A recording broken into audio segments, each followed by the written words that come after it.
Hello guys, this is Kuya Frank and I hope safe po kayong lahat dyan. Isa na namang buffet experience ang isi-share ko sa inyo ngayong araw na to dahil ipapasyal ko kayo sa Vikings SM Marikina at sasabihin ko sa inyo yung mga informative details na kailangan nyong malaman. Parang sa ganon, if ever na decided na po kayong pumunta, magkaroon din kayo ng konting idea. So tapusin niyo po yung video hanggang sa huli para po masaya. Okay, let's go!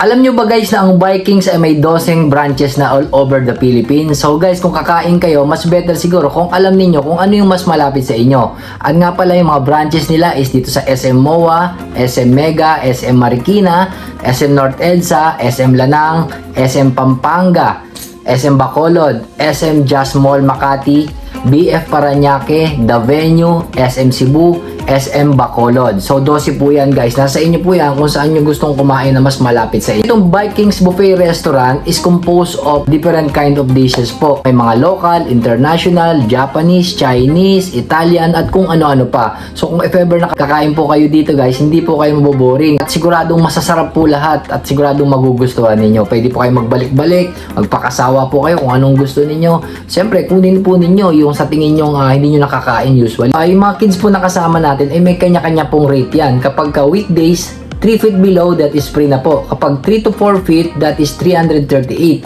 3 to 4.6 feet, that is 388 pesos po. Grabe, may 0.6 pa talaga, no? Kapag weekends naman, kapag 3 feet below, free pa rin po. Kapag 3 to 4 feet, that is 598. 3 to 4.6 feet, that is 698 pesos. And allowed lang po tayong kumain for 2 hours po sa loob. Pero sa pagkakaano ko hindi naman nasusunod yon. So guys, bawal po tayo mag-aksaya dahil meron din po silang leftover charge. Yung mga pagkain dala po natin, pwede po natin kainin sa loob yon and wala na pong corkation. Same as din po sa mga drinks po na dala natin. Para naman sa buffet schedule nila, ang lunch is 10 AM to 2 PM ng hapon. Then para naman sa dinner, 5 PM hanggang 9 PM ng gabi. Ang rate nila pag weekdays is 988 at pag weekends naman is 1,088 pesos. Ang po sa buffet schedule, ito po flat na po ito ha. Meron sila ditong dalawang klase ng promo, yung 1+1 promo at yung 3+1 promo. Yung 1+1 promo, that is yung during your birthday mismo. So kapag may kasama kayong 1 full paying guest, automatic libre na po yung isa. Sa 3+1 naman, during yung birth month po yan. Halimbawa, July, any day po doon sa July, pwede po kayong kumain. Libre na po yung isa doon basta meron kayong kasama na 3 full paying guests. Tapos magdala lang po kayo ng any valid ID na meron pong naka-indicate na birthday po ninyo as proof po na nagbe-birthday po kayo ng araw na yon or yung month na yon.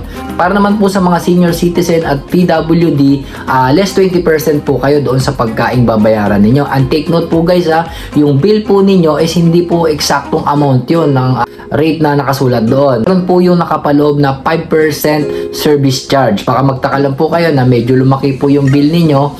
That's why po, meron po siyang allocated na 5% service charge. Highly recommended po talaga siya kasi nga ang dami ninyong pagkain na pwedeng pagpilian.